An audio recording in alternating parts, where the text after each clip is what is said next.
dengan ikut-ikutan sama dosa dunia. Jangan kamu membantu orang tiba-tiba gandengan. Mau membimbing orang jadi bimbing-bimbingan. Kamu jangan terus katanya mau pelayanan tapi habis itu jatuh sama rekan pelayanan. Soal keuangan, soal seksualitas dan sebagainya, jangan. Dia bilang Tuhan itu inginnya sederhana kok. Cuman ini aja. Kamu lakukan keadilan yang fair sama orang. Lakukan pada orang lain apa yang kamu ingin orang lain lakukan kepadamu.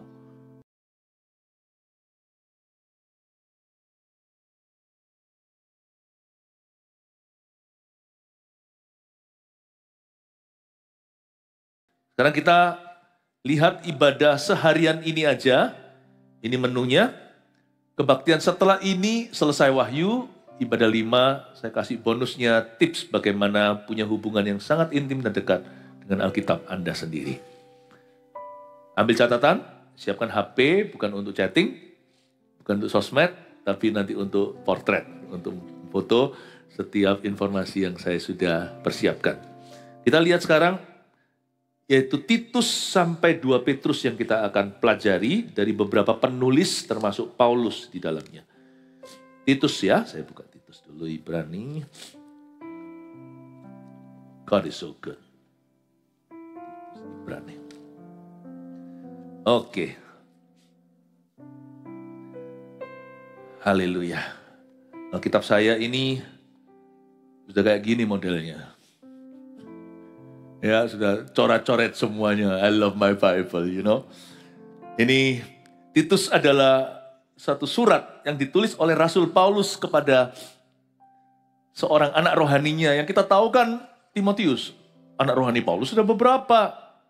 Mereka semua gembala-gembala sidang, bahkan gembala-gembala regional loh. Mereka itu ada yang menggembalakan satu pulau, satu provinsi gitu ya. Titus ini ditulis oleh Rasul Paulus. Di waktu bersamaan dia menulis 1 Timotius kepada 2 anak rohaninya. Titus lebih pendek, tapi bukan berarti inferior atau kalah dengan surat Paulus pada Timotius, karena pesannya beda-beda. Pesan yang Paulus pada Titus menunjukkan sesuatu tentang Yesus. Pesan utamanya adalah Yesus menetapkan dan menyertai pemimpin, catat itu, yang sah. Pemimpin yang sah serta memampukannya secara administrasi dan organisasi. Tuhan tidak pernah suka pemberontak. Pemimpin yang sah, saya selalu ngomong begini sama orang-orang yang kurang percaya diri. If God has appointed you, kalau Tuhan sudah memilihmu, apalagi atas kesepakatan bersama. Memang kerajaan Allah bukan demokrasi, tapi pemilihan Allah. Tetapi kan selalu Tuhan itu tidak pernah bekerja sendirian. Dia selalu ajak yang lainnya bekerja sama. Bukan karena Tuhan butuh kita, tapi Tuhan itu ingin melibatkan anak-anaknya. Dan kalau kesepakatan bersama, saya selalu ngomong begini, your appointment is your anointment. Tuhan tuh gak pernah biarkan, orang yang dipilih pasti diurapi kok. Kalau hari ini, Anda menjadi orang tua baru, anak Anda baby baru diserahkan ke gereja, libatkan Tuhan. Gak apa-apa kok punya perasaan, aku kurang pengalaman. Anak saya pertama waktu nangis, dulu waktu itu kita pergi berlibur, pertama kali kita bawa anak sendiri, tidak ada bantuan. Nangis saya nggak ngerti maunya apa. Kasih susu dimuntahkan. Masih bayi kan. Sampai saya itu ngomong gini, kamu maunya apa toh nak? Hari itu saya merasa aku ini adalah ayah yang paling tidak becus. Tapi lama-lama saya pikir, bisa juga ya setelah dijalani. Pengurapan Tuhan itu tidak hanya dalam pelayanan. Tapi apapun yang Tuhan percayakan dan serahkan. Kalau Anda dipercaya perusahaan atau perusahaan orang lain yang Anda jalankan. Your appointment is your anointment. Asal pemilihan itu sah, Tuhan itu tidak bergerilya. Apapun yang ditetapkan bersama, apalagi atas restu Tuhan, Tuhan akan mampukan. Tuhan tidak cari orang mau, Tuhan cari orang mampu. Itu sungguhan. Ada orang yang tiba-tiba ditinggal yatim piatu. Dia harus melanjutkan pekerjaan papa mamanya. Bisa. Tapi aku kurang pengalaman, kurang pendidikan, bisa. Kalau Tuhan izinkan, Tuhan sertai. Apalagi dalam ministry. Ayat yang saya mau bacakan adalah Titus pasal 1 ayat 4-6. Mari kita pelajari sesuatu di sini. Yesus itu adalah Tuhan yang sangat responsibel. Memang Yesus lewat Paulus ya, dalam surat Titus. Kita melihat Paulus sebagai hamba Yesus ini melakukan kehendak Tuhannya. Dan kita bisa melihat Tuhan kita itu a responsible God. Ya, kepada Titus, anakku yang sah menurut iman kita bersama. Kasih karunia dan damai sejahtera dari Allah Bapa dan Kristus Yesus, Juru Selamat kita, menyertai engkau.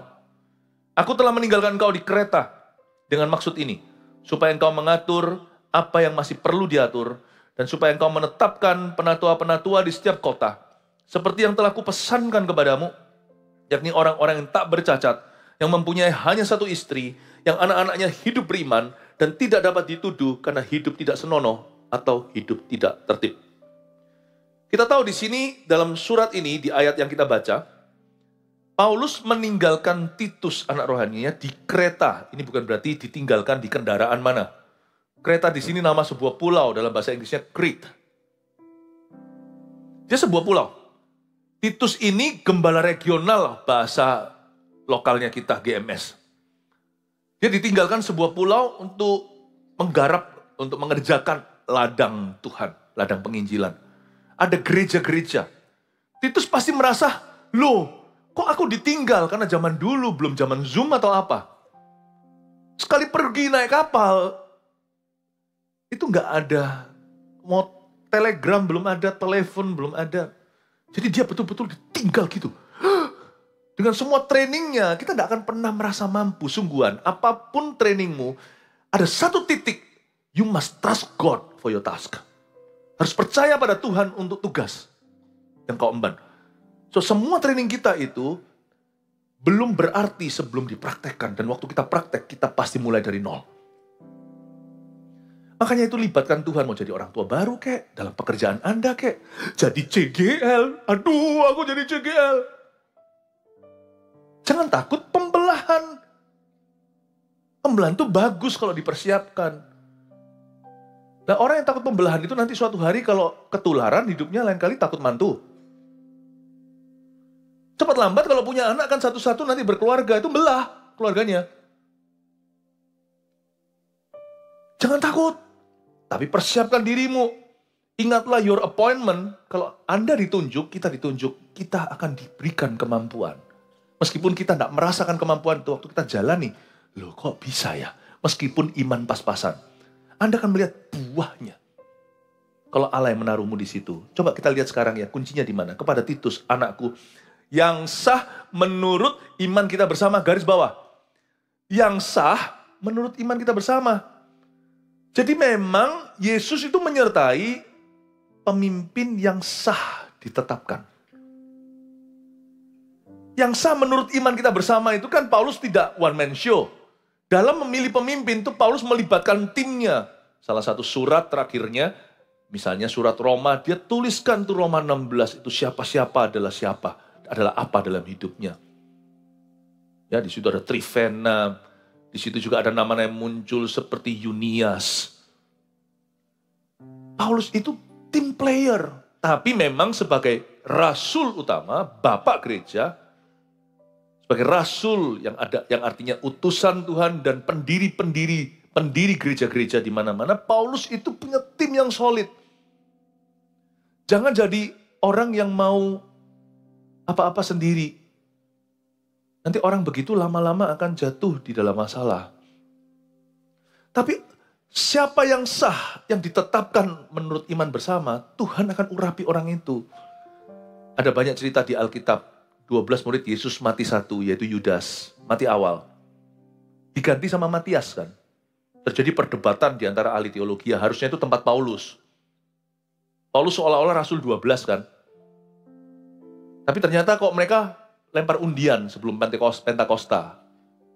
Mereka lempar undian itu artinya masih ada semi-semi perjanjian lama. Zaman sebelum Roh Kudus dicurahkan itu kan zaman dulu ada Urim Tumim itu atau batu. Itu yang selalu kalau tuh berdoa, imam berdoa itu batunya bisa nyala.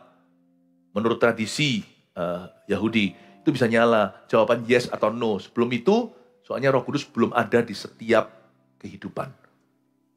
Jadi mereka pakai itu undian. Lalu muncullah namanya Matias. Matias itu tidak terkenal. Setelah itu juga nggak terdengar. Tapi sejarah gereja tidak di Alkitab kau temukan. Di dalam sejarah dan tradisi gereja, Matias itu menjadi seorang yang sangat berguna. Kita boleh berdebat, seharusnya bukan dia, harusnya Paulus lah. Paulus jelas-jelas dipakai Tuhan secara luar biasa. Tapi siapapun yang dipilih oleh rasul-rasul itu, sekalipun oleh undi, asal mereka sepakat bersama, Tuhan kasih urapan. Itu Matias jadi seorang misionaris, dan dia menjadi seorang bishop, atau menjadi seorang bapak gereja-gereja di satu negara. Long time ago kan saya pernah ajarkan, rasul-rasul itu jadi apa? Saya pernah jelaskan satu-satu murid-murid Yesus. Kalau Anda masih ingat. Matias itu jadi someone. Mungkin betul seharusnya bukan dia. Kenapa mereka pakai buang undi? Tunggu aja seminggu atau tunggu berapa hari lagi Roh Kudus dicurahkan, kan kalian bisa dengar suara Tuhan semua. Whatever it is, kalau mereka sudah sepakat. Kalau orang 2-3 orang sepakat dalam nama Yesus, asal yang mereka sepakati bukan dosa. Mereka bukan menjadi partners in crime atau menjadi rekan kejahatan. Kalau mereka menentukan sesuatu dan mereka berdoa untuk itu, there will be an anointing di situ. Abraham salah aja keluar Hagar. Muncul Ismail aja, Ismail diberkati Tuhan. Ada 12 raja-raja yang muncul, yang keluar, yang dibangkitkan dari keturunannya. God is a responsible God. Tuhan itu adalah Allah yang memfollow up keputusan kita. Apalagi keputusan kita bersama. Makanya kalau saya sama Tuhan itu tidak selalu main tanda. Tandanya apa, tandanya apa. Saya harus tahu apa yang saya mau. Makanya saya setiap hari mau jalan dengan Roh Kudus sebelum saya ngalir dengan Roh Kudus. Kalau ngalir nanti ngawur. Kalau kita sudah bisa jalan. Kadang-kadang menurut kita jalannya itu apakah Tuhan atau bukan. Kita tidak tahu, tapi kita memutuskan. Waktu kita putuskan, God will be in your decision. Makanya tidak usah terlalu khawatir gitu loh. Aku ngambil jurusan apa. Nah kalau kita bingung, nanti kita bingungin sorga. Tuhan nggak akan bingung sih. Tapi kalau kita pelin-pelan, malaikat berkata, loh katanya mau ke kiri, kok sekarang kamu ke kanan? Sebentar ke kanan, sebentar ke kiri, kok pelin-pelan? Tentukanlah jurusan. Kan kita sudah tahu apa jadi kehendak Tuhan dari firman. Jodoh juga sama, Tuhan mana kehendakmu? Nabi A berkata ini, Nabi itu berkata itu. Orang yang jatuh cinta kepadamu berkata, dialah jodoh Anda. Bingung kan? Kita yang harus tentukan. Dan kita belajar responsible with our choice. Kita belajar untuk bertanggung jawab dengan pilihan kita yang sah menurut iman. Lalu tambahkan, yang sah menurut iman kita bersama.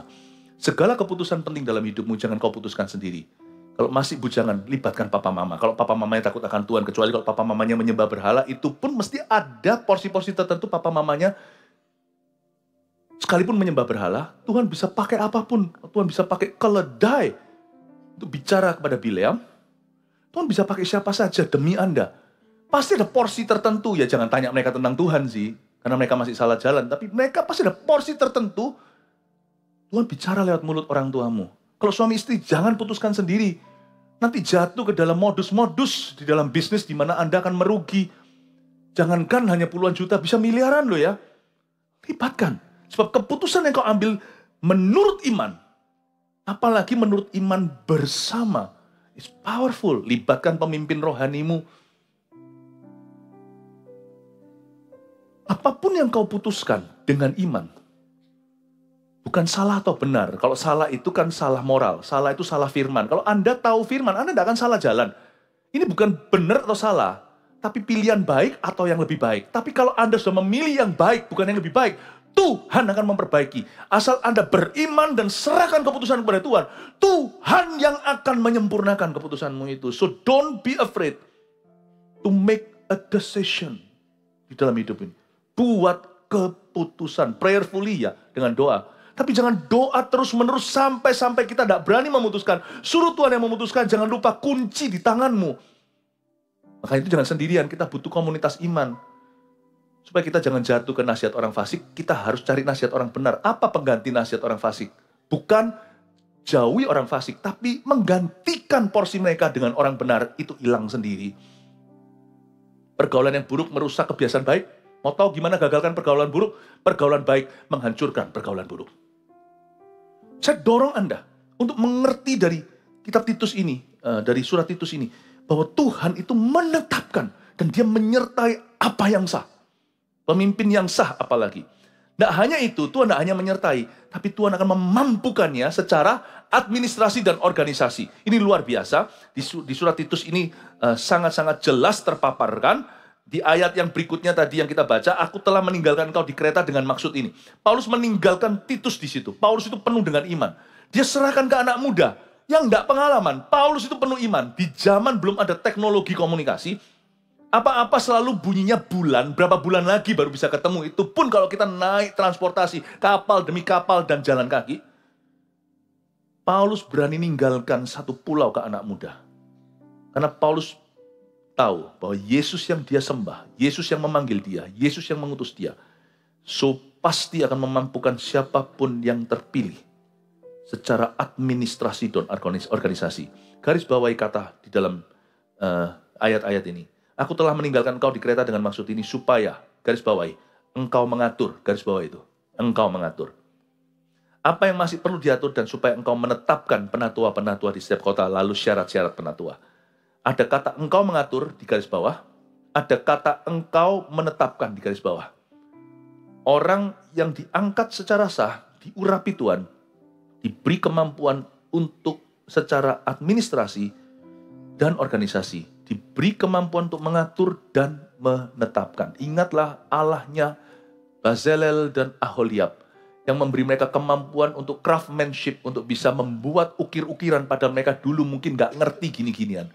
Industri baru bagi mereka, jangan lupa loh ya. Ini generasi satu zamannya Musa, mereka yang keluar dari tanah perbudakan. Mereka dulu tuh nggak ada satupun seniman, pebisnis, pengusaha, nggak ada. Mereka semua itu budak rata. Kerjanya tuh kasaran. Tiba-tiba keluar Aholiab, yang bisa buat ukir-ukiran dari emas dan bikin demikian rupa. Dari mana itu ilmu dan kemampuan? Allahmu masih tetap sama, Yesus tidak pernah berubah. The same God could empower your life. He can give you new skills. Dia bisa memberimu kemampuan-kemampuan baru. Saya tes itu waktu Tuhan utus saya ke Taiwan. Bukan menantang, tapi saya benar-benar beriman. Saya berkata, Tuhan, kalau engkau utus aku di sini, kau tahu kan hambamu ini kalau khotbah. Kalau nggak nyanyi dulu sama jemaat, kalau nggak sama-sama nyanyi sama jemaat gitulah ya, saya itu nggak tahu mau khotbah apa, karena saya khotbah tanpa catatan. Bahkan catatan yang saya bawa ini semuanya hanyalah poin-poin yang saya tunjukkan. Udah nggak ada, saya ngalirnya harus hati ke hati dengan jemaat. Kalau enggak, saya tidak punya bahan. Saya masih ingat waktu itu mereka semua nyanyi di Taiwan. Tahun 2006. Hampir 20 tahun yang lalu. Waktu itu tiba-tiba saya bisa baca tulisan di LED Rong Yao. Kata pertama yang saya bisa baca, saya bisa ngomong dari kecil, tapi umur 6 sekolah di Taipei. Umur 7 udah balik Indo. Saya nggak ngerti, kalau yang tahu Chinese tahu, saya hanya bisa membaca cuman itu aja, ABC-nya aja. Saya nggak bisa baca karakter-karakter kanji. Tapi hari itu saya berkata, aku harus bisa nyanyi sama mereka, kalau nggak itu aku nggak tahu mau khotbah apa. Aku nggak pakai catatan. Waktu itu saya terbaca Rong Yao. Kata pertama yang saya pick up itu kemuliaan, mulia. Rong Yao, Rong Yao, Rong Yao, Gui Woju. Saya nyanyi itu. Lalu setelah saya naik ke atas, itu ada Pastor Jonathan yang hari ini menjadi gembala senior di sana. Saya ambil Alkitab saya tutup Alkitab saya ambil Alkitab dia. Saya berkata, Tuhan, kalau engkau bisa memberi Aholiab kemampuan, kalau engkau utus aku ke Taiwan, aku akan belajar Chinese. Tapi Tuhan, ini belajar bahasa baru, tapi sekarang telat, saya sudah ada di mimbar. Saya bilang, tolong buka mataku, kalau engkau bisa memberi bahasa baru saat Pentakosta, engkau juga bisa membuat aku membaca tulisan Chinese di depanku yang semuanya ini seperti tulisan roh, saya tidak tahu, tidak ngerti. Saya buka Yohanes pasal 1 di depan translator saya. Saya buka, Tai Chu Yo Dao, Dao Si Shen. Saya baca sampai berapa ayat ke bawah, saya tanya sama penerjemah saya, dia bilang, you don't need me anymore. Saya bilang, betul nggak saya bacanya? Betul semua, dia bilang gitu. Tapi ya, saya nggak bisa baca lebih lanjut, harus belajar. Jangan curang, mau bypass. Tapi saya baca Alkitab Chinese for the first time. I experience God's power to enable. Kalau Tuhan memberimu misi, dan itu tidak harus ministry, apapun di hidupmu, He will empower you. Saya ingin Anda percaya akan hal itu. Amin Bapak Ibu. Engkau mengatur, engkau menetapkan. Bapak Ibu Saudara, Tuhan adalah Allah yang memampukan. Katakan, Yesus adalah Allah yang memampukan. Termasuk secara administrasi dan organisasi. Amin Bapak Ibu. Tuhan akan memampukanmu. Ya, amin. Kita lanjut ke Filemon. Filemon penulisnya Rasul Paulus, tapi dari penjara di Roma. Filemon ini pendek sekali. Filemon ini hanya satu pasal. Tapi Rasul Paulus menulis kepada seorang tokoh zaman itu, salah satu founding member, salah satu jemaat dia mula-mula di salah satu gereja yang Paulus rintis. Dan Filemon ini, Paulus pun menulisnya dari penjara. Paulus di penjara bukan karena berbuat salah, tapi karena imannya. Pesan dalam Filemon ini luar biasa, karena Filemon ini Paulus menuliskan pada seorang tentang orang lain. Dia menuliskan tentang Onesimus, seorang ex-slave yang lari dari majikannya, tapi karena kontraknya dia belum selesai, makanya dia dipenjara. Dan orang ini yang dimaksudkan Paulus bertobat di dalam bui bersama dengan Paulus. Paulus tulis kepada majikannya yang disalahi, dizolimi, yang dikhianati. Yang kebetulan majikan orang yang dia tobatkan, budak yang ada di penjara bersama dengan dia itu, majikannya adalah timnya Paulus. Bosnya dia adalah church membernya Paulus. Jadi Paulus tulis surat begini, kita lihat Filemon pasal 1 ayat 8. Oh tunggu dulu, pesannya dulu munculkan. Yesus minta agar kita gunakan hak dengan bijaksana dan menerima kembali orang yang bertobat dari kesalahannya. Jadi semua tulisan Paulus di dalam suratnya pada Filemon, di situ kita melihat Paulus yang berubah. Paulus dulu itu angker. Paulus dulu itu seorang murderer, dia itu pembunuh. Dan saya nggak bisa bayangkan Paulus itu orangnya kerasnya seperti apa. Mungkin kalau kita ketemu semua Paulus sungguhan itu mungkin kita nggak suka ya. Orang ini terlalu kaku, orang ini terlalu saklek, orang ini terlalu keras, terlalu tegas. Nggak gampang sama orang begitu. Dan juga belum lagi kita ketakutan kalau di hadiratnya, bukan hadirat Tuhan, hadirat Paulus itu, nanti dosa kita dilucuti. Orang ini nggak pakai tading aling-aling. Jangankan jemaat. Sesama hamba Tuhan yang kalibernya kayak gitu aja, yang duluan dari dia. Petrus pun ditegur pada waktu di Galatia. Waktu itu di Galatia. Paulus yang keras ini, coba kau rasakan lembut dan rendah hatinya. Ketara bahwa Paulus itu sudah kenal Yesus lama. Orang kalau kenal Yesus makin lama, makin humble. Kalau orang kenal Tuhan ngaku-ngaku udah lama gitu, tapi dia semakin sombong, semakin angkus, semakin tidak bisa dikandani, tidak diberitahu. Semakin one man show, tidak team player. Semakin intimidasi orang-orang kanan kirinya, bohong. Orang itu tidak kenal Yesus. Sebab orang semakin dekat sama Yesus, semakin kenal sama Yesus, dia akan semakin humble and meek. Yesus berkata, aku rendah hati dan lemah lembut dan rendah hati. Datanglah kepada aku, belajar dari aku. Akan kupasang kuk yang kupasang itu ringan. Orang kalau dekat sama Tuhan, makin dekat, harus makin humble. Harus makin lembut sama orang lain. Sungguhan. Saya pelajari sesuatu. Semakin kita ikut Yesus, semakin kita simple. Waktu saya baca Filemon, saya bisa melihat Paulus tua. Dan saya bisa melihat figur Yesus dalam dirinya. Yesus itu minta pesan di Filemon. Agar kita itu dalam otoritas kita. Meskipun otoritas kita sah. Pelayanan kayak dalam keluarga, di dunia kerja. Jangan kita itu main perintah-perintah. Tapi gunakan hakmu dengan bijaksana. Jangan kita mentang-mentang. Jangan kita merasa di atas hukum. Jangan kita merasa kita hebat. Yesus minta agar kita gunakan hak kita dengan bijaksana dan menerima kembali bahkan orang yang bertobat dari kesalahannya. Filemon 1 ayat 8-12, lalu saya tambahi satu ayat lagi ayat 18. Bunyinya, karena itu sekalipun di dalam Kristus aku mempunyai kebebasan penuh untuk memerintahkan kepadamu. Garis bawah itu, untuk memerintahkan padamu. Aku tuh punya hak loh, untuk memerintahkan sama kamu. Apa yang harus engkau lakukan? Wong Paulus itu atasan, Filemon secara rohani itu bawahan. Paulus itu berada di posisi authority atau otoritas ilahi. Filemon itu orang yang di bawah kepemimpinannya. Tapi Paulus bisa ngomong gitu. Aku loh punya hak loh untuk suruh kamu. Tapi aku gak main perintah sama kamu. Aku bisa punya kebebasan penuh untuk memerintahkan padamu. Apa yang harus engkau lakukan? Tapi mengingat kasihmu itu. Mengingat kasihmu. Lebih baik aku memintanya daripadamu. So lovely ya.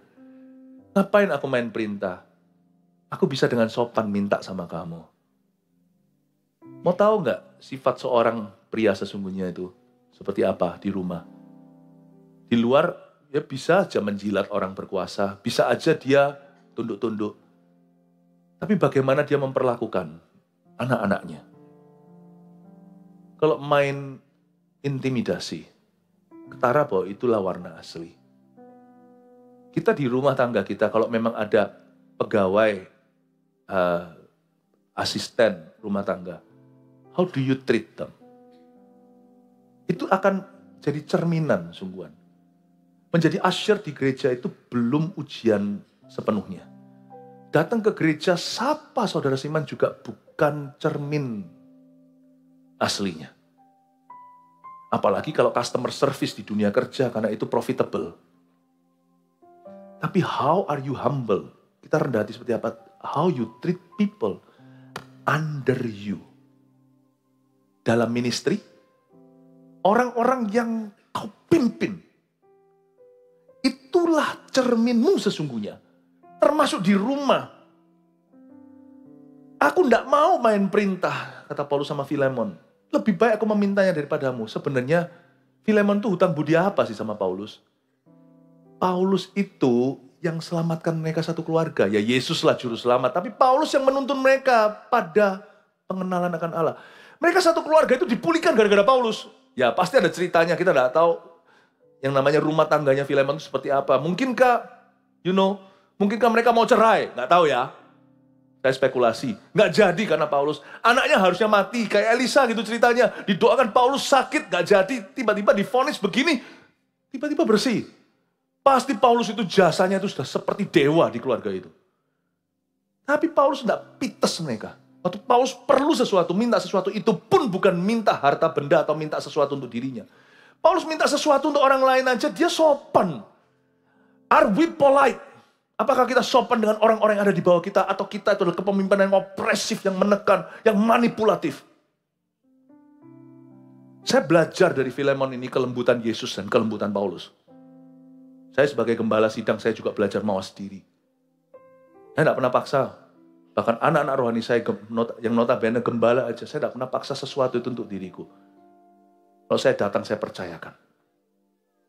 Kalau saya paksa mereka sesuatu, saya paksa untuk kebaikan mereka.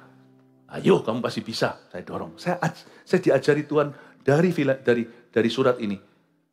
Bagaimana kita tidak main perintah, dan kita tidak boleh sok-sokan kalau kita ada di atas.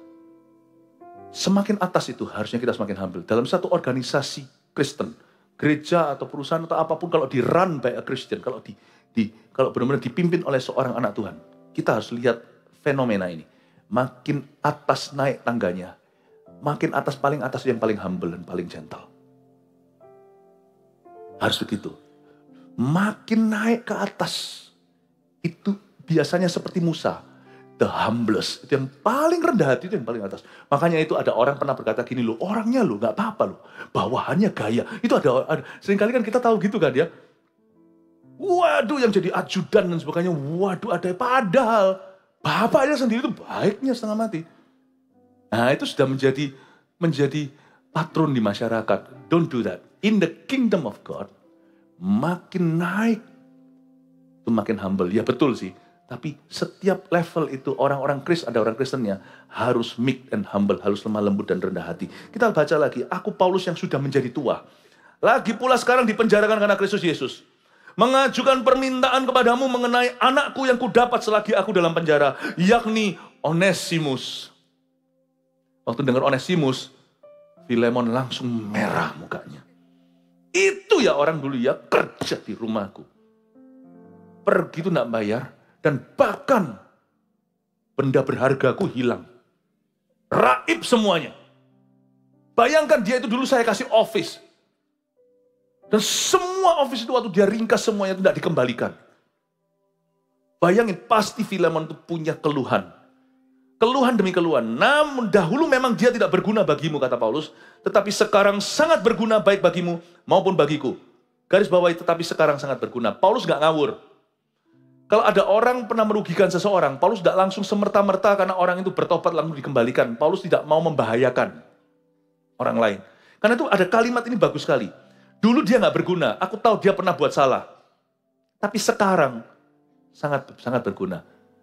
Paulus sudah didik dia. Mungkin mereka sudah dipenjara berapa tahun bersama. Paulus lihat perubahan. Terus Paulus tahu dari ceritanya Onesimus. Kamu dulu siapa? Kamu dulu itu kerja di mana? Karena zaman itu para budak-budak slavery zaman itu mereka dikasih tanda pada tubuhnya. Jadi tahu kalau itu sebenarnya mereka adalah properti. Zaman dulu ya. Belum seperti zaman modern ini yang anti slavery. Jadi Paulus pasti akan tanya interview. Kamu itu dulu kerja di mana? Aku kerja dulu sama satu orang namanya Filemon. Paulus kaget, Filemon. Filemon ini ya? Filemon yang ini ya? Yang cowok ini ya? Filemon yang tinggalnya ini ya? Yang istrinya begini, anaknya ada beberapa, anaknya ada segini. Iya, Filemon yang kerja di industri ini. Iya. Loh, kamu apanya? Aku dulu kerja di sana. Lalu gimana? Aku lari. Aku lari dan bawa juga barang-barang berharganya. Aku lari juga ambil database-nya. Aku jual ke toko sebelah. Coba nggak percaya, cek toko sebelah. Lalu aku ditangkap, dipenjarakan, aku dikasuskan, disomasi, akhirnya ditangkap sekali, 2, 3 kali. Akhirnya saya dipenjarakan. Waduh, Paulus mikir-mikir. Tapi sekarang dia berubah. Nggak langsung direferensikan kembali. Karena Paulus sangat cinta Filemon. Tapi dia mikir, setelah 1 tahun, 2 tahun, 3 tahun, dia lihat perubahan. Dia merasa, Filemon perlu tahu ini. Gini aja lah. Aku ambil resiko deh. Paulus tidak sembarangan. Karena yang namanya kredibilitasnya dipertaruhkan. Tapi Paulus tahu kalau orang ini harus pulih, Filemon pun harus pulih. Dia tulis surat, Filemon itu orang tua ya. Itu orang kaya loh Filemon. Kalau Anda baca sungguhan itu Filemon itu orang kaya. Ini bukan pendeta. Gitu ya. Maksudnya yang lainnya semua di dunia kerjanya Bapak Filemon, Paulus panggil anak rohaninya. Paulus berkata, gini ya, aku minta tolong sama kamu. Ada satu orang ini dulu tidak berguna bagi kamu. Bahasa Ibrani-nya bocai. Orang yang nggak ada gunanya. Hidup di dunia itu hanya habis-habisin tanah, habis-habisin oksigen. Saya ngerti. Tapi di penjara dia sudah bertobat. Aku didik dia. Ini orang luar biasa loh. Tak percaya apa-apa ini. Tidak pernah dia nikung siapa-siapa. Di penjara itu dia sungguh-sungguh dapat dipercaya. Aku minta ya. Ayat berikutnya ayat 18. Dia kusuruh kembali kepadamu. Dia yaitu buah hatiku. Dan kalau dia sudah merugikan engkau. Dulu diambil itu apa? Apa yang gak diambil? Kainmu. Apa yang diambil dulu? Kalau dia sampai merugikan engkau, aku masih ada tabungan kok, Ataupun berhutang sama kamu, tanggungkan semuanya itu kepadaku. Paulus itu enggak semena-mena. Lu nurut ya? Lu anak rohaniku, nurut ya? Enggak. Sama anak rohaninya pun dia cingli, dia fair sekali. Gini ya, aku minta tolong, ini demi dia, supaya dapat kesempatan lagi. Kalau dia nanti ini keluar penjara, dia nggak bisa dapat kerja. Zaman dulu slave, budak, kalau sekali di penjara, nggak ada yang mau terima. Jadi dia pasti jadi penjahat atau jadi pengemis. Tak ada pilihan tengah. Jadi Paulus tahu kalau orang ini nanti sudah bebas, gimana dengan masa depannya? Demi dia, Paulus tuh menimbang-nimbang, aduh demi orang ini. Dan demi Filemon juga nggak baik loh, Filemon itu masih punya trauma. Jadi dia tulis surat. Dia tulis, tolong terima kembali, pekerjakan dia lagi, tapi mungkin kalau kamu nggak percaya di tempat basah ya jangan. Tapi kasih dia kesempatan kedua, please. Seperti Yesus ngasih kamu kesempatan kedua. Dan aku nggak minta kamu seenaknya, enggak. Saya mau fair sama kamu. Kalau sampai dia dulu pernah ngambil arlojimu, pernah ngambil tasmu, bajumu, beritahu aku Paulus dalam penjara, tapi aku tuh kerja dengan tangan buat tenda. Aku sama Priscilla Aquila, temanku pada waktu waktu saya perjalanan misionarisku itu, ya, mereka itu turut menjahit, mereka sampai di Efesus segalanya itu, saya itu punya tabungan. Berapa? Dan Paulus tidak basa-basi. Kalau ini jadi firman, berarti tulisan itu sah. Berapa yang dirugikan company-mu? Aku bayar. Bukan dari gereja Korintus, gereja mana. Aku bayar dari kocek pribadiku. Tapi please, kamu jangan lupa loh. Kamu itu hutang sama aku loh. Aku tidak minta kamu bayar aku. Aku minta kamu kasih orang lain kesempatan. Seorang anak yang telah menjadi anak yang terkasih selama di penjara untuk aku. Saya baca ini mau nangis. Dan malu kalau kita itu jadi pemimpin sok-sokan. Kalau kita itu jadi pemimpin yang keras, yang opresif. Jadi pemimpin yang manipulatif. Dan pemimpin yang entitled. There's nothing more ugly, tidak ada yang lebih buruk daripada seorang pemimpin yang merasa berhak dilayani. Saya minta Anda terapkan di dalam langkah-langkah kecil. Misalnya besok Anda pergi ke kantor Anda punya sekretaris, dibayar, digaji. Anda diambilin minum, jangan lupa bilang terima kasih. Jangan lupa Anda itu selalu menghargai apa yang orang lain lakukan pada Anda. Jadilah orang yang humble. Jadilah orang yang meek, yang lemah lembut. Suatu hari Tuhan pernah tanya sama saya, what kind of church do you wanna build me? Saya tanya gitu kan, saya perlu waktu menjawab Tuhan. Gereja seperti apa yang kamu mau bangun untuk aku? Banyak-banyakan? Banyak sih memang. Tapi itu semua kan multiplikasi Allah. Pertumbuhan berapa kali ganda itu kan terserah Tuhan. Tapi yang kuinginkan adalah orang-orang yang humble, gereja yang meek and humble, gereja yang lemah lembut dan rendah hati. Yang isinya jemaatnya semua di masyarakat itu wangi. Wangi di sini bukan hanya sudah mandi. Wangi di sini itu artinya orang-orang yang punya humility. Amin Bapak Ibu Saudara. Saya sarankan salah satu cara juga yang meek humble juga di jalanan. Nanti kalau saya nyetir sehari-hari Anda tidak akan tahu di mobil mana itu gembalamu. Saya mau lihat di jemaat kita ini kan ribuan. Jadi pasti pengaruh tuh apapun yang kita lakukan pasti jadi kebudayaan. Kalau sampai ada orang rating ke kiri, ke kanan, tik tik tik tik tik tik tik tik. Tolong dikasih ya. Jangan malah dipepet. Tapi kalau yang belakang 5-6 mobil mau ikut, jangan mau. Itu diserobot. Kasih satu, lalu Anda ke situ. Saya pernah sekali kasih satu orang, dia buka kaca. Dia bilang, dan tidak tahu lah, saya nyetir ya, tidak tahu saya siapa, mungkin tidak kenal juga. Tapi saya harap orang itu adalah jemaat GMS. Antara orang itu jemaat GMS atau dia pernah sekolah di luar negeri atau hidup di luar negeri, di mana ada peraturan jalanan. Kalau ada orang ngasih itu, jangan lupa berterima kasih. Tidak usah sampai buka kaca lah, bahaya. Tapi dari spionnya begini, gak apa-apa. Saya mau lihat nanti, kalau sampai Anda ketemu orang kayak gitu, curigalah, itu sesama GMS-er, orang-orang jemaat. Sebab saya sudah ajari. Dan itu dari ibadah jam 1. Kasih tepuk tangan untuk Tuhan. Jadi orang itu yang meek, yang humble, termasuk waktu nyetir, waktu di jalan atau dimanapun juga bisa. Amin. Omong kanan kirinya, sampai jumpa di jalanan. Jangan ngamuk-ngamuk nanti di parkiran ya. Din. Ya saya ngerti lah. Ya, saya ngerti mungkin Anda tidak bermaksud, tetapi mari jangan begitu. Belajar dari Paulus. What a humble servant of God. Saya bisa lihat Yesus yang lemah lembut dan rendah hati. Dan tolong di dalam pelayanan, apalagi pelayanan, be nice to people. Belajar lemah lembut dengan orang, belajar rendah hati. Saya ini orangnya keras. Kalau mau keras-kerasan saya mungkin bisa sama keras at least with you atau lebih keras. Kalau tidak keras, tidak mungkin saya mau 18 berani tinggalkan semuanya untuk jadi hamba Tuhan. Saya termasuk orang nekat. Tapi hari ini semakin lama saya ikut Yesus, kerasnya semakin ditelan. Berubah menjadi tegas dengan prinsip. Tapi sama orang itu yang just be humble people. Ya. Saya belajar dari Filemon. Jadi kalau Anda merasa Anda orang yang keras, belajar dari Filemon. Lanjut lagi Ibrani. Oke? Ibrani. Penulisnya tidak diketahui. Mungkin Rasul Paulus dari gaya bahasanya. Tapi biasanya Paulus selalu ada sapaan di depan. Aku Paulus bla bla bla. Tapi kalau nggak ada, ya nggak tahu. Nggak masalah. Pesan di balik Ibrani itu adalah Yesus adalah imam besar agung yang turut merasakan kelemahan-kelemahan kita dan sanggup menolong kita. Kitab Ibrani itu seperti kitab imamat versi perjanjian baru. Saling melengkapi. Saya suka mixing ini dua. Pernah sekali saya baca kitab Keluaran pagi hari, malamnya saya baca Ibrani. Kaya sekali kau gabungkan ini dengan ini. Boom! Jadi God's Rainbow, luar biasa. Jadi pelangi ilahi. Karena Ibrani itu sudah masa perjanjian baru. Mereka sudah tahu itu Yesus.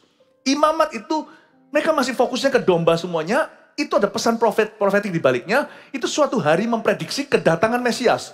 Ini kau gabung jadi kaya lihat Yesus sebagai imam besar kita. Dia bukan hanya imam besar agung, tapi dia turut merasakan kelemahan-kelemahan kita. Dan sanggup menolong kita. Ibrani 4 ayat 14-16 bunyinya. Karena kita sekarang mempunyai imam besar agung. Yang telah melintasi semua langit, garis bawahi melintasi semua langit. Kalau melintasi semua langit itu beda. Kalau orang bisa empati dengan Anda nangis, mereka ikut nangis, tapi mereka nggak bisa nolong Anda. Mereka cuma nangis doang ya, percuma. Yesus itu bukan hanya menangis dengan orang menangis, dia bisa hapus air mata kita. Bedanya Yesus dengan orang yang empati atau tunjukkan simpatik sama Anda ketika Anda menderita, mereka hanya bisa menunjukkan pengertian. Kalau Yesus bisa memberi pertolongan. Karena Yesus tidak menangis di level kita. Yesus melintasi langit-langit, berarti tidak ada satupun masalah yang kau hadapi, itu sudah melampaui Yesus dalam pengalaman beliau. Selama 3,5 tahun aja di bumi, belum melampaui. Karena kita sekarang mempunyai imam besar agung yang telah melintasi semua langit. Garis bawah itu, kata melintasi semua langit itu tidak iseng. Itu pewahyuan. Yaitu Yesus anak Allah. Baiklah kita teguh berpegang pada pengakuan iman kita. Sebab imam besar yang kita punya, nah ini key-nya. Kalau orang besar di atas sana bisa tolong kita banyak. Pertanyaannya mau nggak? Aduh, aku ini sekarang dipermasalahkan begini-begini, andai kata si pejabat ini bisa bantu aku, tapi nggak tentu mau.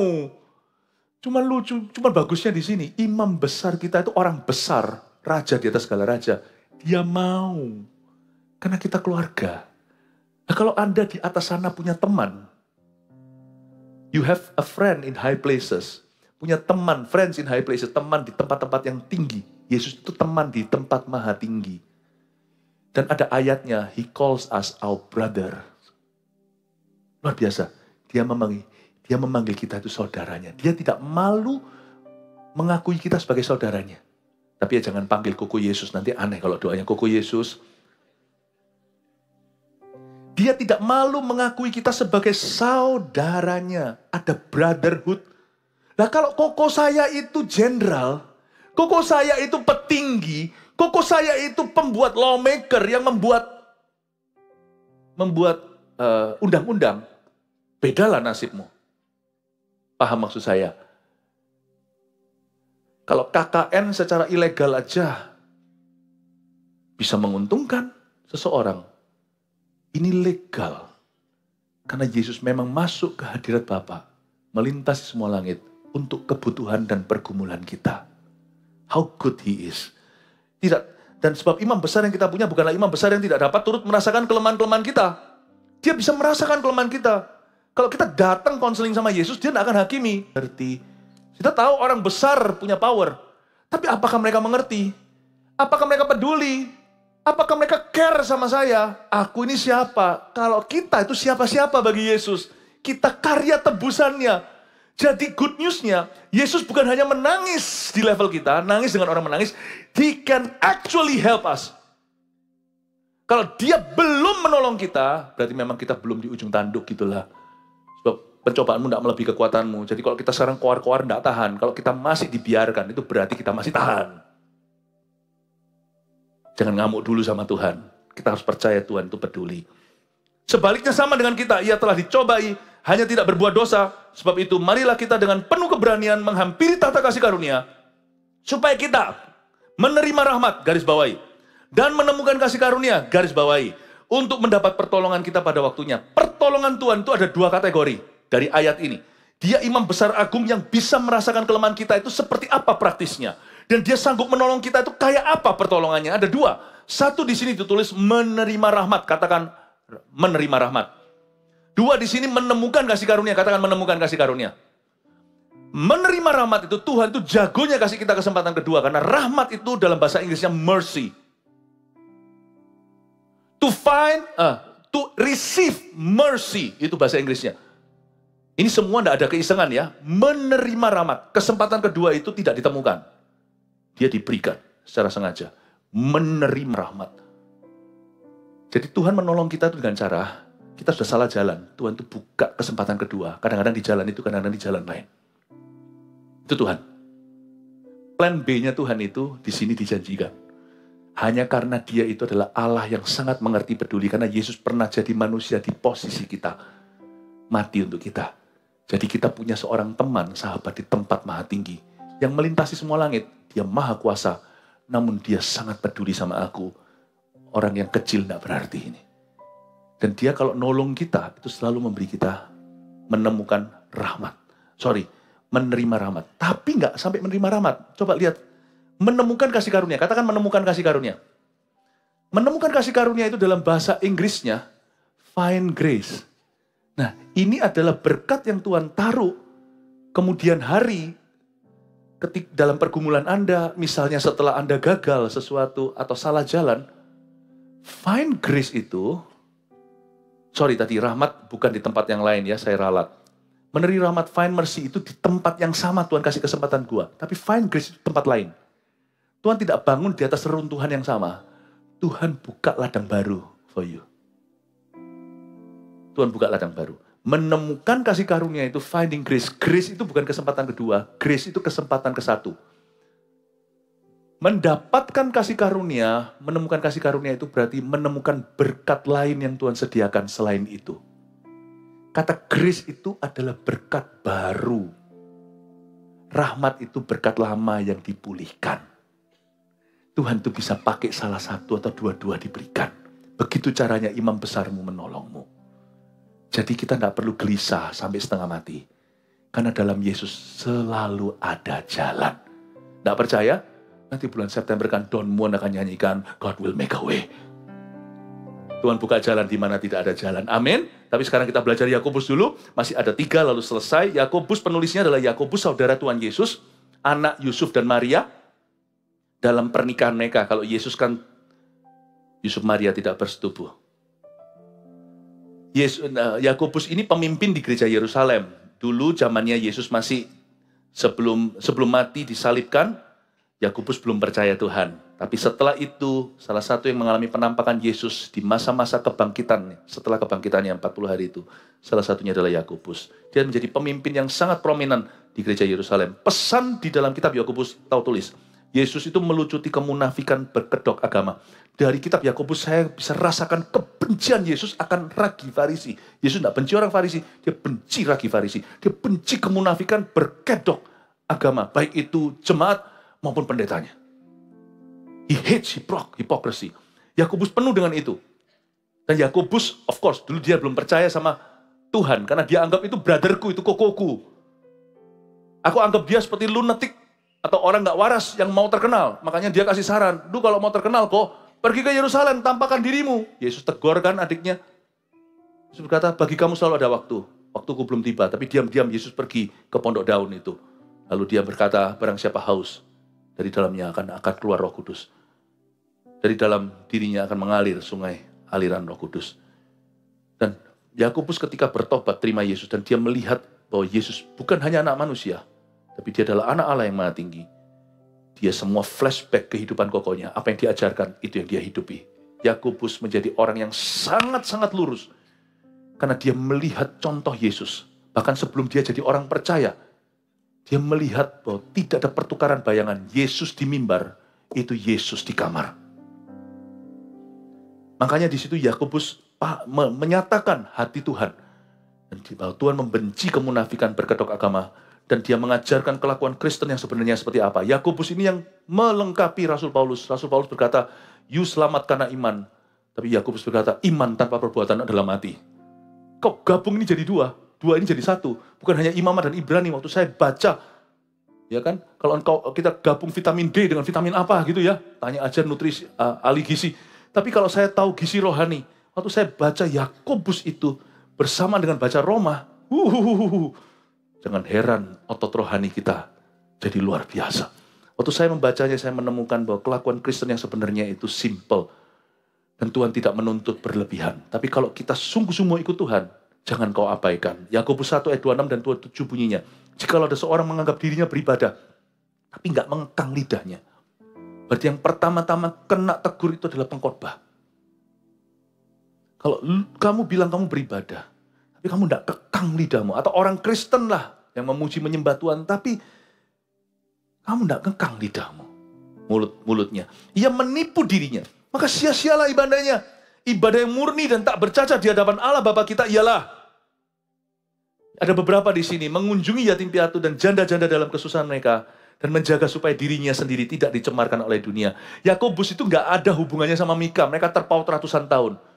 Dan I don't think Waktu Yakobus nulis ini dia memikirkan Mika, semua diilhami oleh Roh Kudus. Kan di sini ada 3 kan, ibadah yang sejati itu seperti apa? Dalam hal ini mengunjungi yatim piatu, mengunjungi janda-janda dalam kesusahan mereka, dan menjaga diri supaya nggak dicemarkan oleh dunia.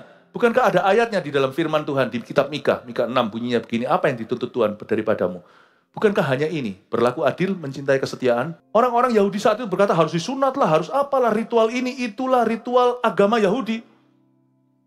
Yang benarnya adalah cikal bakal untuk mereka memahami Injil, tapi mereka jadikan lembu emas. Mereka bukannya mau percaya Yesus, memang mau percaya pada dirinya sendiri untuk masuk surga. Yakobus berkata, Tuhan tuh nggak rumit kok, yang Tuhan minta cuma ini. Kamu Kristen sungguhan, kunjungi yatim piatu, janda-janda dalam kesusahan mereka. Dan kamu sendiri juga jaga diri ya, jangan ikut-ikutan sama dosa dunia. Jangan kamu membantu orang tiba-tiba gandengan. Mau membimbing orang jadi bimbing-bimbingan.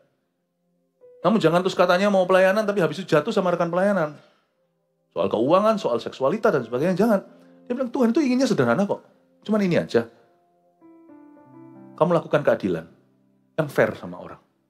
Lakukan pada orang lain apa yang kamu ingin orang lain lakukan kepadamu. Cintai kesetiaan. Genapi komitmenmu. Kalau komit itu jangan setengah-setengah. Dan walk humbly, yang rendah hati sama Tuhan. Di sini juga mirip kok. Mengunjungi yatim piatu aktivitas. Mengunjungi janda-janda aktivitas, lalu jaga diri, supaya nggak dicemarkan oleh dunia, atau walk humbly, atau hiduplah dengan rendah hati. Kalau Anda baca ada beberapa hal sini, saya kasih beberapa tips ya, mengunjungi yatim piatu. Saya sudah pernah ajarkan ini kemarin waktu di Gandaria City juga. Sebenarnya kata mengunjungi yatim piatu ini powerful loh, pernah Anda renungkan nggak? Orang-orang yang sungguh-sungguh pelayanan peduli ke panti asuhan. MSP banyak lakukan, anak saya juga terus-menerus sebelum kuliah, berapa tahun yang lalu itu tiap minggu hilang nggak ada di rumah, itu ternyata nongkrong di panti asuhan. Sama teman-temannya, sama teman-teman anak-anak AOG di situ, hanya barengi mereka. Makanya yatim piatu itu bukan diberi, tapi dikunjungi. Karena mereka butuh waktu, mereka butuh figur. Butuh figur. Itu adalah satu tips gimana kita melayani yatim piatu sesungguhnya. Semua orang, semua perusahaan mau kasih mainan. Nggak tentu itu yang mereka butuhkan. Terus kalau anak kita mau ulang tahun, nggak apa-apa lah. Kalau memang ada ya sudah, saya tidak menghakimi. Cuman ada strategi yang lebih baik. Misalnya kalau Anda datang ke sana dengan keluarga, terus habis itu anak dirayakan di situ, mereka senang sih, dapat kado semuanya, mereka tidak akan nolak.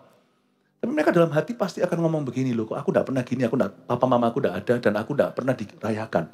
Malah justru menimbulkan kekosongan di dalam diri mereka, ya kan? Apalagi kalau di sini papa sama anaknya mesra segalanya, wah meskipun dalam nama melayani yatim piatunya jadi semakin merasa anjlok di dalam hatinya.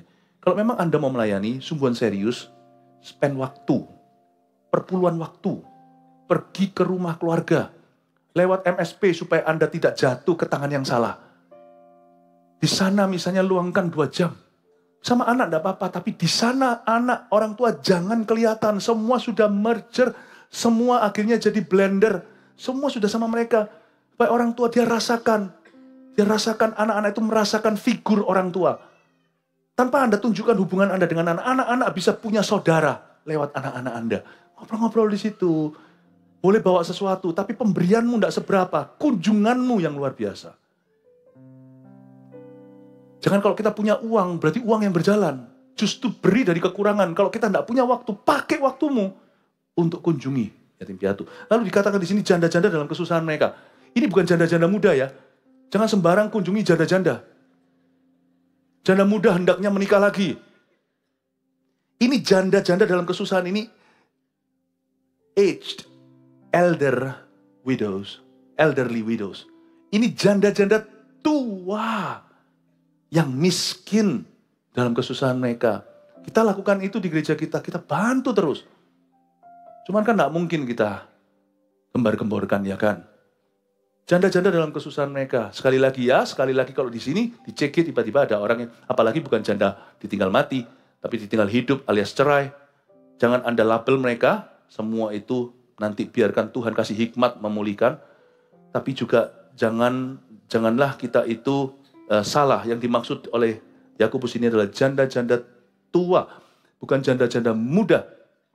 Karena itu hati-hati, kalau ada janda muda saya dorong Anda punya pergaulan yang benar, dalam terang, dan juga ngasih rasa aman kepada orang-orang yang ada di sekeliling Anda, pasangan-pasangan yang sudah menikah, apalagi kalau Anda cantik, itu bukan kesalahan, itu berkat, tapi hati-hati jangan jadi jerat.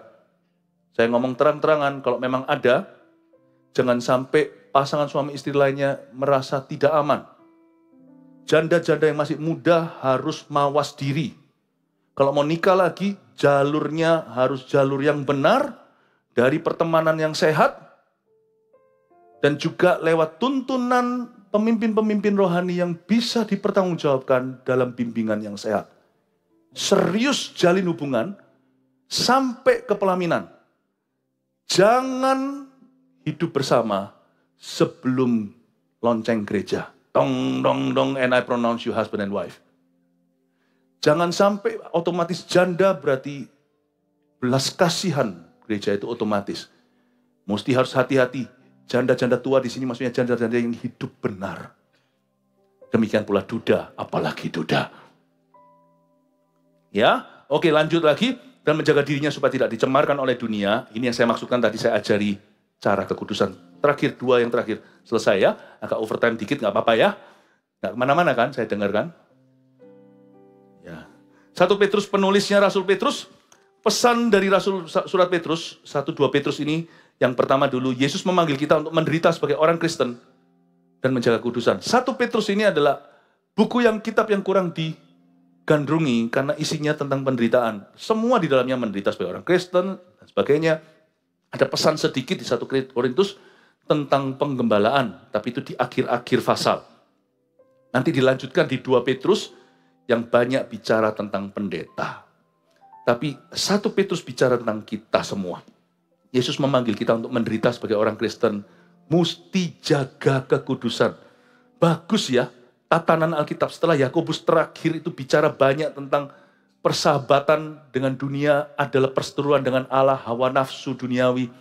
Lalu dilanjutkan di 1 Petrus, ditekankan lagi pentingnya menjaga kekudusan. Bahkan kekudusan dalam pelayanan. Kalau kamu memimpin dalam kepemimpinan juga, kalau kamu mau gembalakan domba dengan teladan, bukan sebagai paksaan, dan jangan bertindak seolah-olah ingin memerintah mereka, atau memiliki mereka. Ini ayat luar biasa di 1 Petrus, menderita sebagai orang Kristen. Kita baca 1 Petrus 4 ayat 12-16, saudara-saudara yang kekasih, janganlah kamu heran akan nyala api siksaan yang akan datang kepadamu sebagai ujian, seolah-olah ada sesuatu yang luar biasa terjadi atas kamu. Sebaliknya, bersukacitalah. Sesuai dengan, garis bawahi, sesuai dengan bagian yang kamu dapat dalam penderitaan Kristus. Penderitaan kok dapat ya? Kok dapat bagian? Apa maksudnya? Bagian yang kamu dapat dalam penderitaan Kristus, saya jelaskan nanti. Bagian yang kamu dapatkan dalam penderitaan Kristus, ya, berbahagialah kamu. Supaya kamu juga boleh bergembira dan bersukacita pada waktu Ia menyatakan kemuliaannya. Kita dapat bagian dalam penderitaan agar supaya kita gembira. Nggak sekarang, waktu menderita mana ada orang yang happy sih. Supaya kita gembira nanti waktu Yesus menyatakan kemuliaannya. Berbahagialah kamu jika kamu dinista karena nama Kristus, sebab roh kemuliaan yaitu roh Allah ada padamu. Janganlah ada di antara kamu yang harus menderita sebagai pembunuh atau pencuri atau penjahat atau pengacau. Tetapi jika ia menderita sebagai orang Kristen, maka ia jangan malu. Melainkan hendaklah ia memuliakan Allah dalam nama Kristus itu. Pahami sesuatu. Petrus ngomong sesuatu tentang akhirat. Dan dia membawa tarik benang merahnya hari ini, penderitaan sehari-hari yang kita alami sebagai umat Tuhan. Bukan menderita sebagai maling ayam digebuki massa. Bukan menderita sebagai koruptor yang masuk penjara. Tapi menderita karena perbuatan baik, apalagi perbuatan benar kita. Di sana ada ayat yang saya minta Anda garis bawah tadi. Sesuai dengan bagian yang kamu dapat. Jadi penderitaan itu seperti saham. Bagian yang kamu dapat dalam penderitaan Kristus itu hokimu. Hah? Kok bisa menderita itu hoki? Emangnya gua happy? Enggak. Supaya kamu juga boleh bergembira dan bersukacita. Bukan sekarang. Nanti waktu ia menyatakan kemuliaannya. Gini loh. Nanti itu kemuliaan kita itu ada nilai tukarnya. Your suffering will be counted on earth. Penderitaanmu di dunia ini karena Kristus itu akan dihitung semua. Dan itu nanti dijadikan bahan konversi untuk kemuliaan atau glory. Jadi bayangin ada orang-orang yang tidak menerima mahkota kemuliaan suatu hari. Apa arti dan aplikasi mahkota kemuliaan? I don't know. Tapi kalau Alkitab berkata ada, itu ada. Jadi sekarang itu, keselamatan itu cuma-cuma. Tapi mahkota kemuliaan tidak untuk semua. Karena itu nanti konversinya itu butuh materi. Materi mahkota kemuliaan kita itu, you believe it or not, our suffering, our godly suffering di dunia ini adalah penderitaan kita. Makanya Paul Petrus berkata, gini loh, kamu harus menderita sebagai orang Kristen. Hiduplah kudus. Berani untuk berkata tidak kepada hawa nafsu dan cara yang salah. Lalu belum lagi karena aniaya. Baik itu aniaya bukan fisik, bisa jadi secara emosi atau kata-kata. Ambillah itu, kamu jangan hambar hatimu, jangan putus asa. Itu semua nanti bahan konversi untuk glory. Jika ia menderita sebagai orang Kristen, maka janganlah ia malu. Ayat 16 tadi. Tapi kalau orang Kristen yang salah, orang Kristen yang hipokrisi, yang munafik, itu yang malu-maluin. Jangan bangga. Kalau dunia membenci kita, itu salah kita. Dan malah kita berdosa menyandung seseorang. Kalau kita menderita sebagai orang Kristen, maka jangan malu. Itu bahan konversi, itu materi untuk glory. Tapi kalau kamu sebagai orang Kristen, munafik hidupnya lalu habis itu melakukan sesuatu yang mendukakan Roh Kudus dan menyandung atau menjadi batu sandungan. Bukannya kamu jangan malu, malulah. Malu-maluin lagi. Pahami ya? Hukuman dan balasan suatu hari di surga itu berdasar perbuatan. Bukan keselamatan. Keselamatan cuma-cuma. Tapi hukuman dan pahala, semua itu berdasar itu. Mari kita lihat yang terakhir 2 Petrus. Penulisnya Rasul Petrus sebelum dieksekusi Kaisar Nero di Roma. 2 Petrus ini surat yang mirip seperti 2 Timotius. Itu adalah surat terakhir Paulus sebelum dia dipenggal di Koliseum. Petrus itu disalibkan menurut sejarah gereja, dieksekusi oleh Kaisar Nero juga, kaisar yang sama yang membunuh Paulus, di Roma pula. Pesan di dalam 2 Petrus di sini, Yesus memperingatkan kita agar hati-hati terhadap gembala pandir atau pendeta palsu dan pendeta palsu. Hari-hari ini tuh kita harus sangat-sangat discerning. Karena zaman sekarang itu banyak maling teriak maling. Kita punya kebenaran itu harus tahu. Alkitab mengatakan di sini, di 1 Petrus di fase-fase terakhir, gembalakanlah kawanan anak domba, jangan dengan paksa atau jangan dengan tangan besi. Dilanjutkan di 2 Petrus, dia mulai jabarkan nabi-nabi palsu, pendeta-pendeta yang punya maksud yang tidak baik, gembala-gembala pandir. Kita lihat terakhir 2 Petrus 3 ayat 17 dan 18 bunyinya. Tapi kamu saudara-saudaraku yang kasih, kamu telah mengetahui hal ini sebelumnya, karena itu waspadalah. Supaya kamu jangan terseret ke dalam kesesatan orang-orang yang tak mengenal hukum, garis bawahi, kesesatan orang-orang yang tak mengenal hukum, jangan terseret. Dan jangan kehilangan peganganmu yang teguh. Tetapi bertumbuhlah dalam kasih karunia dan dalam pengenalan akan Tuhan dan Juru Selamat kita Yesus Kristus. Baginya kemuliaan sekarang dan sampai selama-lamanya. Di sini dalam 2 Petrus Anda akan diajari untuk berhati-hati. Mirip sama 2 Korintus, 2 Petrus ini. Paulus memperingatkan gembala asli itu seperti apa. Pendeta yang baik itu seperti apa. Orang benar itu seperti apa. Di Petrus, dari versinya Petrus dijelaskan pula bagaimana menjadi hamba Tuhan yang sejati. Bukan yang pandir. Supaya jemaat jangan terseret masuk ke dalam ministry dan gereja yang punya yang tidak tepat lah gitulah. Saya selalu pakai bahasa yang paling sopan untuk menjelaskan hal-hal yang sangat-sangat resiko sebenarnya. Tapi kita tidak boleh menghakimi siapa dan siapa. Kita patut selalu menjaga diri kita dan selalu introspeksi cara kita melayani. Ya, dan selalu ujungnya adalah ini. Tapi bertumbuhlah dalam kasih karunia. Fokus ministry itu bukan hamba-hamba Tuhan. Fokus ministry itu adalah Anda sekalian. Bertumbuhlah dalam kasih karunia. Dalam pengenalan akan Tuhan. Tugas seorang hamba Tuhan adalah sama dengan tugas imam di dalam kitab Maleaki. Dari mulut seorang imam diharapkan pengajaran. Faktor ini tidak boleh hilang dari seorang pendeta. Faktor wow. Wow-nya bukan wow karisma. Wow-nya itu adalah wow pengenalan akan Tuhan. Selalu dari badan kita. Dari tubuh kita. Dari hidup kita. Dari ministry kita.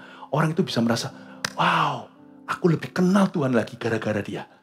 Itu faktor tidak boleh hilang. Bukan dari khotbahnya saja. Terlebih dari hidup. Aku mengenal Yesus lebih lagi. Pengenalan akan Tuhan itulah bertumbuh dalam kasih karunia. Kalau itu mulai hilang, kita sudah kehilangan sebenarnya kehilangan ministry kita. Bapak, Ibu, Saudara, saya berdoa di dalam nama Yesus supaya semua hamba-hamba Tuhan yang ada di gereja ini murni-murni Dan semua kita dipakai Tuhan dan jemaat bisa bertumbuh dengan tenang dalam kasih karunia dalam hidup mereka di dalam gereja ini. I love you, God bless you. Mari kita semua bangkit berdiri. Meteraikan dalam hidup dan hati jemaat setiap firman yang sudah dibagikan, ya Kristus yang hamba-Mu hormati dan kasih. Kuserahkan jemaat yang Kau percayakan ini satu persatu. What kind of church do you want to build me? A church that is holy, that is meek, that is humble. Gereja yang suci kudus, yang lemah lembut dan rendah hati. Ajari kami Tuhan seperti Engkau. Terima kasih Tuhan, meteraikan sekali. Di dalam nama Yesus, amin. Puji Tuhan, God's glory. Kasih kemuliaan Tuhan.